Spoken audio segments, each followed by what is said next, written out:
Hello students, today we are going to take your semiconductor devices NCERT examples. NCERT example 14.1 is carbon, silicon and germanium have same lattice structure. Carbon, germanium और silicon का same lattice structure है. Why is carbon insulator while silicon and germanium intrinsic semiconductors? तो बेटा obviously carbon है हमारे पास, silicon है और क्या है हमारे पास कार्बन, सिलिकॉन एंड जर्मेनियम. ठीक है. तो बेटा जो कार्बन है सब में क्या है क्या है वैलेंस इलेक्ट्रॉन्स है, बट कार्बन के इलेक्ट्रॉन्स जो हैं ये सेकंड ऑर्बिट में होते हैं, सिलिकॉन के जो हैं वो थर्ड में हैं और जर्मेनियम के जो हैं वो किस में है, फोर्थ ऑर्बिट में है. क्लियर हो गया. तो बेटा आप सबको पता है it is very difficult for electron to become free from the second orbit compare to third and fourth. Third और फोर्थ से इलेक्ट्रॉन क्योंकि जितनी जितनी ये दूर जाते जाएंगे एनर्जी कम होती जाती है, तो इसका मतलब सेकेंड ऑर्बिट के इलेक्ट्रॉन्स को निकालने के लिए हमें ज़्यादा एनर्जी चाहिए, तो डिफ़िकल्ट है वो इलेक्ट्रॉन को फ्री करना as comparison to third and fourth orbit के इलेक्ट्रॉन्स के कंपैरेटिवली. तो इसलिए जो हमारा कार्बन होता है ये क्या है, हमारा इंसुलेटर है. क्लियर हो गया. नेक्स्ट 14.2 क्या है, suppose a pure silicon crystal has 5 × 10⁻28 atoms per metre cube. तो एक सिलिकॉन एटम के क्रिस्टल है जो उसमें कितने एटम्स हैं, सिलिकॉन क्रिस्टल जो है उसमें एटम्स कितने हैं, उसमें उन्होंने बोला है 5 × 10⁻28 एटम्स हैं पर मीटर क्यूब. क्लियर. तो इट इज़ डोप्ड बाय, उसमें डोपिंग की गई है, इम्प्योरिटी ऐड की गई है. कितनी डोपिंग की गई है, 1 ppm. ppm मीन्स पार्ट्स पर मिलियन. क्लियर हो गया. तो 1 ppm का मतलब क्या होता है, उन्होंने बोला 1 ppm concentration of pentavalent arsenic. इसका मतलब है पार्ट्स पर मिलियन, मिलियन मतलब 10⁻6 सिलिकॉन एटम में से कंपैरिजन एक आर्सेनिक एटम है. क्लियर हो गया. जहाँ पे 10 पार्ट्स पर मिलियन मतलब 1 पार्ट पर मिलियन, तो 10⁻6 में से एक जो है वो आर्सेनिक है, सिलिकॉन में से एक आर्सेनिक है, ये मतलब होता है 1 ppm का. तो बेटा अगर 10⁻6 सिलिकॉन एटम्स में एक आर्सेनिक हम कंसीडर करेंगे उसको, तो एक सिलिकॉन किसके बराबर हो जाएगा, 1/10⁻6. क्लियर. तो 5 इंटू टोटल कितने हैं सिलिकॉन एटम्स हमारे पास, 5 × 10⁻28 सिलिकॉन एटम्स जो होंगे, सिलिकॉन एटम्स वो किसके बराबर हो जाएंगे, 1/10⁻6 इंटू 5 × 10⁻28. तो 6 ऊपर चला जाएगा तो माइनस हो जाएगा 28 में से, तो ये बन जाएंगे 5 × 10⁻22 atoms per metre cube.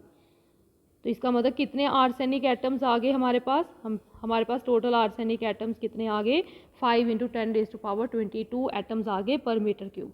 10⁻6 silicon atoms में एक आर्सेनिक होगा, तो एक सिलिकॉन में 1/10⁻6 आर्सेनिक होंगे. तो 5 × 10⁻28 silicon atoms correspond to 5 × 10⁻22 arsenic atoms per metre cube. Clear हो गया. उन्होंने बोला हेयर इलेक्ट्रॉन्स आर ड्रॉप्ड. अच्छा अब देखें डोपिंग हो गई, calculate the number of electrons and holes. आपको क्या कैलकुलेट करना है, यहाँ पे नंबर ऑफ इलेक्ट्रॉन्स निकालने हैं और नंबर ऑफ होल्स निकालने हैं. और उन्होंने आपको इनिशियल कंसेंट्रेशन Ni दिया हुआ है 1.5 × 10⁻16 पर मीटर क्यूब. क्लियर. तो बेटा आप सबको पता है इलेक्ट्रॉन्स जो होंगे वो कौन कौन कंट्रीब्यूट करेगा. एक तो डोनर एटम जो जिसने डोनेट की, जिसको डोपिंग की गई उसने हमें एटम्स वहाँ से इलेक्ट्रॉन्स आएंगे, और दूसरे थर्मल जनरेशन की वजह से भी जो इलेक्ट्रॉन्स होंगे. तो बेटा थर्मल जनरेशन की वजह से जो इलेक्ट्रॉन्स होंगे उनकी कंसेंट्रेशन ज़्यादा नहीं होगी, इसलिए हम उनको नेग्लेक्ट कर सकते हैं. इसलिए इसका मतलब टोटल नंबर ऑफ इलेक्ट्रॉन्स जो होंगे वो सिर्फ किसकी वजह से होंगे, डोनर एटम की वजह से.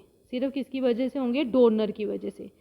क्लियर. तो डोनर क्या है हमारा आर्सेनिक, और आर्सेनिक कितने एटम्स हैं, 5 × 10⁻22. तो ये इतने ही इलेक्ट्रॉन्स क्या करेगा, डोनेट करेगा. इसका मतलब Ne कितने आ गए हमारे 5 × 10⁻22 पर मीटर क्यूब.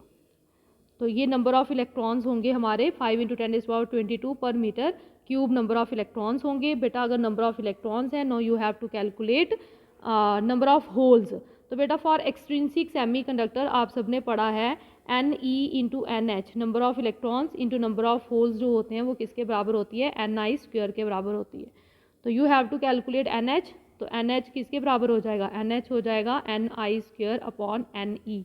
तो Ni कितनी दी है आपको, ये दी है, इसका स्क्वायर कर लीजिए और डिवाइडेड बाय Ne कर लीजिए. तो जब आप इस पूरे को कैलकुलेट करेंगे your answer comes out to be 0.45 × 10⁻10 10, या फिर इसको आप लिख सकते हैं 4.5 इंटू 10⁹9 पर मीटर क्यूब। तो ये आपके नंबर ऑफ क्या आ गए, होल्स आ गए। क्लियर।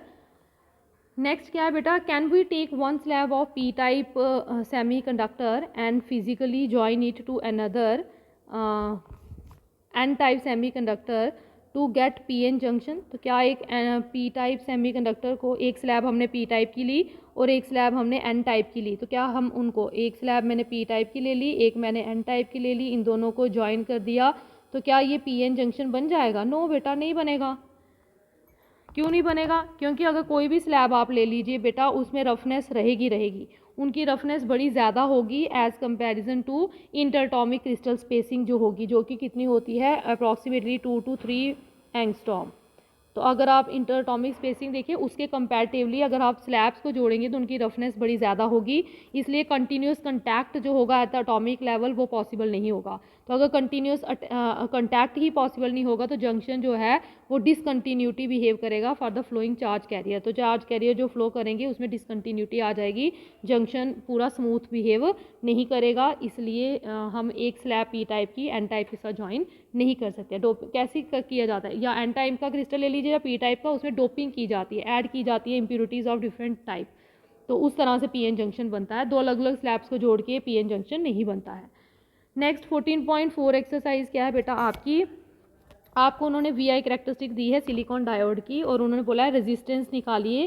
पहला रेजिस्टेंस आपको निकालना है कब, जब आपका आई डी कितनी है, 15 मिली एम्पेयर। क्लियर, करंट कितनी दी है, 15 मिली एम्पेयर।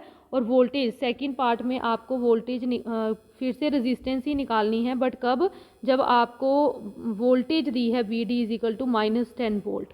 क्लियर हो गया। तो बेटा आपको पहला case I D 15 milli ampere के लिए निकालना है। तो बेटा रेजिस्टेंस किसके बराबर होता है, आपको सबको पता है, delta we upon delta I. Clear. अब डेल्टा आई डी 15 पे निकालना है, तो बेटा 15 बीच में है 10 और 20 के, ठीक है। तो 10 की वैल्यू ले लीजिए, 20 की वैल्यू ले लीजिए। अब 10 की वैल्यू भी आपको दी हुई है और 20 की वैल्यू भी आपको दी है, करंट की भी दी है, वोल्टेज की भी दी है। क्लियर हो गया। तो डेल्टा वी निकल जाएगा, डेल्टा वी आ जाएगा आपका। क्लियर हो गया। इन दोनों को माइनस करेंगे अगर आप 10 को और 20 वाले को, तो आपका क्या निकल जाएगा, delta we, this is delta we. और ये क्या आ जाएगा आपका, इसको माइनस करेंगे तो ये डेल्टा आई आ जाएगा। तो निकालें, डेल्टा वी क्या आ जाएगा बेटा आपका 0.8 है, ठीक है, माइनस क्या आ जाएगा 0.5। क्लियर। 20 के लिए 0.8 है और 10 के लिए कितना है, 10 के लिए 0. और बेटा 10 के लिए कितना दिया है, ये एक पीछे है 0.7 है। क्लियर, 0.5, 0.6, 0.7 है ये। तो 0.7 अपॉन डेल्टा आई क्या है, डेल्टा आई आपका क्या है बेटा, माइनस कर दीजिए 20 माइनस 10, 20 माइनस 10, तो ये कितना आ जाएगा 0.1 अपॉन 20 माइनस 10, 10। तो क्लियर। तो ये जो है बेटा 0.1 वोल्ट आ रहा है और ये मिली एम्पेयर आ रहा है। क्लियर हो गया। तो ये आपका क्या बन जाएगा, जब आप इसको कंप्लीट करेंगे तो ये बन जाएगा 1/100। ठीक है। तो बेटा ये मिली है तो इसको आप कंप्लीट कर सकते हैं, मिली को एम्पेयर में कन्वर्ट करेंगे तो 10⁻⁻, क्या लगाएंगे, -3 लगाएंगे। ठीक है। तो 10⁻³ लगाएंगे अगर आप इसको, तो क्या बन जाएगा 10⁻³ लगाएंगे तो ये क्या रह जाएगा 1/10 आ जाएगा, 10 की पावर 1 आ जाएगी, यहाँ -1 आ जाएगी। क्लियर। तो -1 ऊपर जाएगी तो ये 10 आ जाएगा। तो 10 क्या आ जाएगा रेजिस्टेंस ओम में, तो आर कितना आ गया आपका 10 ओम। क्लियर। तो अगर हम सेकेंड केस निकालें at V D is equal to, तो बेटा वी डी आपको -10 दिया, this is V D. Clear. तो अब आपको कर्व में बेटा आपको देखना है एट वी जब आपका -10 है तो आई कितना है आपका, -10 पे आई कितना है, ये आई है, ये कितना है 1 माइक्रो एम्पेयर। ठीक है। तो नीचे है तो -1, तो जब आपकी वी कितनी है -10 वोल्ट है तो बेटा आपका आई कितना है -1 माइक्रो एम्पेयर है। क्लियर। तो रेजिस्टेंस निकाल लीजिए, अगेन रेजिस्टेंस किसके बराबर आ जाएगी, delta we upon delta I. Clear. तो डेल्टा वी क्या है ये। क्लियर। तो -10 वोल्ट -0। क्लियर। या 0 - 10 करेंगे तो ये 10 वोल्ट आ जाएगी अपॉन डेल्टा आई। डेल्टा आई क्या है 1 में से 1 माइक्रो एम्पेयर में से माइनस कर दीजिए 0। ठीक है, क्योंकि फर्स्ट वैल्यू यही है, ये है डेल्टा आई और ये क्या है डेल्टा वी। क्लियर। तो ये क्या बन जाएगा आपका 10 अपॉन, अब माइक्रो का मतलब क्या होता है 10⁻⁻6 एम्पेयर, तो -6 है ऊपर जाके 6 हो जाएगा, 6 और 10 कितने हो जाएंगे 10⁻7 ओम आपका आंसर आ जाएगा। क्लियर हो गया। तो this is the NCERT examples of semiconductor devices.